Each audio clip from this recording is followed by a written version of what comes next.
Hi guys, today we're going to be seeing what if Russia here had a civil war. So, yeah, let's begin. So, at first, Russia has come to an agreement with Ukraine in this alternate scenario. It gives Ukraine all its land back except for Crimea in a compromise, and Russia should be back together. But a lot of Russians think that Putin is responsible for the war in Ukraine and they want a better democracy, and they want more rights and stuff like that. And they are sick of Putin being a dictator. So a lot of rebellions begin to happen here.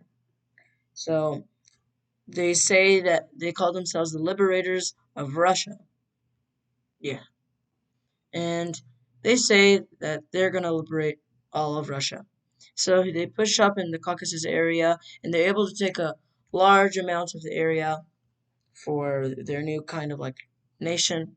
And they say, anyone, come on, join us. So uprisings happen all across Russia. Some of them are small enough that the police and military can squash. Others are not, like the one over here. Since not a lot of Russian military forces are over here, most of them are in Europe, this area is able to rebel quite easily. They take this island and they began pushing up into this area of Russia. I'm probably going to call it Siberia. And since there aren't much Russian forces, they're able to do quite well until they're eventually stopped around here. And yeah, Putin is furious about this, but little does Putin know that he's about to be assassinated. Putin is killed, and now there's a huge power vacuum in Russia. And I think Moscow's like right here. I'm going to say it is. Rebel forces are able to take control of the area, and yeah, it's not looking too good.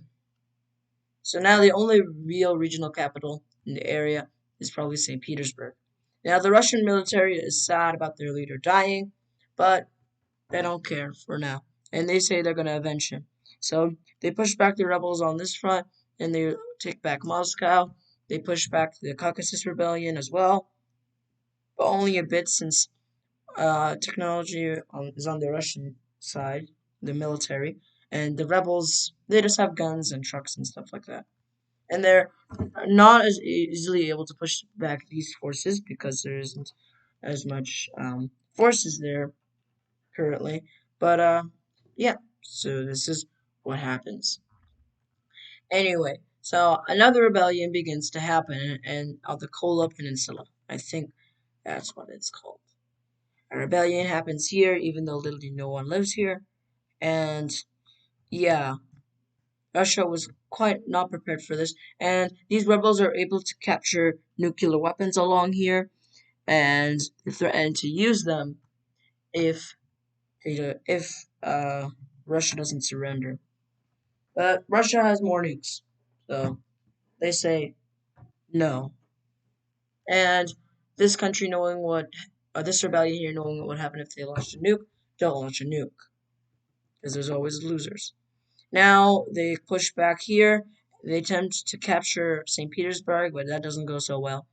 But they're able to siege it, and yeah, St. Petersburg begins to starve, and they push more into Russia, and they threaten the capital. And this is what the map looks like for now. And forces here know that they have to capture Crimea, so they do just that, and they begin to also push up here, back, and reclaim their lands. Their main goal is also to capture Moscow, and looking like they're gonna do just that. Two fronts are now in western Russia. So now let's see what happens. This rebellion is able to inspire another one, which is over here. They feel and they unite their fronts.